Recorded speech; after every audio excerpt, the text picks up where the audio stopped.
మళ్ళీ మరొకసారి చెప్తున్నానండి, నేను పెరుగు కూడా తోడు పెట్టలేదు. ఇది జస్ట్ పాల మీద మేగడతోటే వెన్నపూస రెడీ చేసి నెయ్యి అయితే తయారు చేసుకుంటున్నా. మిక్సీ జార్లు కూడా అవసరం లేదు, జస్ట్ ప్రెస్ చేసేస్తే చాలా వెన్నపూస అనేది వచ్చేస్తుంది. రోజు లీటర్ పాలు తీసుకుంటే ఇంకా నెల వచ్చేసరికి 30 లీటర్ జాగ్రత్త కనుక చేశాను అనుకోండి, 30 లీటర్ నెయ్యి ఇంట్లోనే రెడీ చేసుకుంటాను. ఇంతవరకు నేను నెయ్యి బయట అసలు ఎప్పుడు కొనలేదు.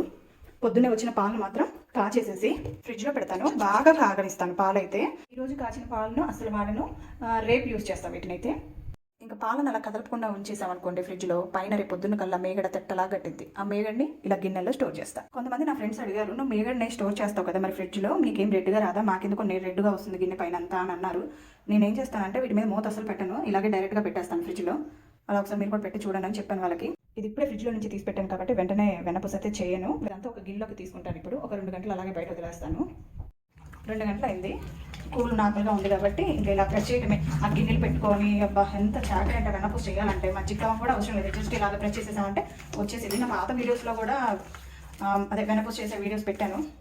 సరే మరి కొత్త వాళ్ళు వచ్చారు కాబట్టి కొత్త వాళ్ళ కోసం వెన్నపూస ఎలా చేయాలో మీకు చూపిస్తున్నాను. ఇంకా అంతే, ఇలా ప్రెస్ చేసేసామంటే వెన్నపూస వచ్చేసింది, మ్యాక్సిమం వచ్చేస్తుంది.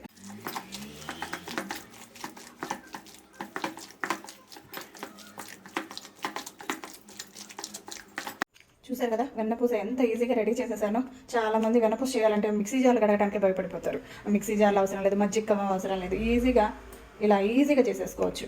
మంచిగా గేదె పాలు మీకు అవకాశం అంటే అందుబాటులో కనుక ఉంటే కనుక గేదె పాలు తీసుకున్న ప్యాకెట్ పాలు వాడుకోకుండా పిల్లలకి మంచిగా నెయ్యి కూడా ఇంట్లోనే తయారు చేసుకోవచ్చు.